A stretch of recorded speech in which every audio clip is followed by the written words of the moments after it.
Social மீடியால reels போட்டதன் மூலியமா பிரபலமானவங்க தான் ரசிகனின் ரசிகன் மணி. இவர் கனியை காதலிச்சு கல்யாணம் பண்ணிக்கிட்டாரு. இவங்க 2 பேரும் சேர்ந்து கப்பிளா போடுற வீடியோஸ்க்குன்னு ஒரு தனி ஃபேன்ஸ் இருக்காங்க அப்படின்னு தான் சொல்லணும். இந்த நிலையில மணி மற்றும் கனி இவங்க 2 பேருக்கும் ஏற்பட்ட தனிப்பட்ட பிரச்சனைனால இவங்க 2 பேரும் பிரிஞ்சுட்டாங்க அப்படின்னு பலருக்கும் தெரிஞ்சிருக்க வாய்ப்பு இருக்கு. கொஞ்ச நாள் முன்னாடி தான் இவங்க 2 பேருக்குமே டிவோர்ஸும் கிடைச்சது. போன வருஷத்துல இருந்தே மணி மற்றும் தனுஷா இவங்க 2 பேருமே சேர்ந்து கப்பிள் மாதிரி வீடியோஸ் எல்லாம் போட்டுட்டு வந்தாங்க. அப்ப ரசிகனின் ரசிகன் மணியோட ஃபேன்ஸ் பலருமே நீங்க 2 பேரும் லவ் பண்றீங்களா, கல்யாணம் பண்ணிக்க போறீங்களா அப்படின்னு எல்லாம் கேட்டுட்டு வந்தாங்க. அப்ப மணி, நாங்க 2 பேருமே வெப் சீரிஸ் ஒன்று நடிக்கிறோம், அவ்வளவுதான், எங்க 2 பேத்துக்கு இடையிலும் வேற ஒண்ணுமே இல்லை அப்படின்னு சொல்லியிருந்தாரு. அதுக்கப்புறமா இவங்களோட நட்பு இப்ப காதல்லாம் முடிஞ்சிருக்கு. ஜூலை 14ஆம் தேதி இவங்க என்கேஜ்மெண்ட் முடிஞ்சிருந்துச்சு. இப்போ கல்யாண தேதி அறிவிச்சிருக்காங்க.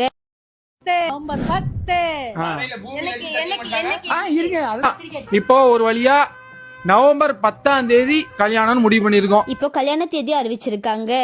நவம்பர் 10ஆம் தேதி தான் இவங்க 2 பேருக்கும் கல்யாணம் அப்படின்னு சொல்லிட்டு வராங்க.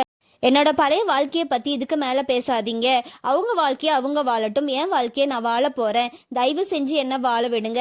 என்னை பத்தி அவங்க கிட்டயும் அவங்கள பத்தி என்கிட்டயும் சொல்லாதீங்க. தயவு செஞ்சு இதுக்கு மேலேயாச்சும் என்னை நிம்மதியா வாழ விடுங்க அப்படின்னு எல்லாம் சொல்லியிருந்தாரு. இப்ப கல்யாண தேதியும் அறிவிச்சிட்டாரு. அதனால இவங்களோட ஃபேன்ஸ் பலருமே இவங்களுக்கு விஷயம் சொல்லிட்டு வராங்க. உங்களோட விஷயத்தை கமெண்ட்ல சொல்லுங்க.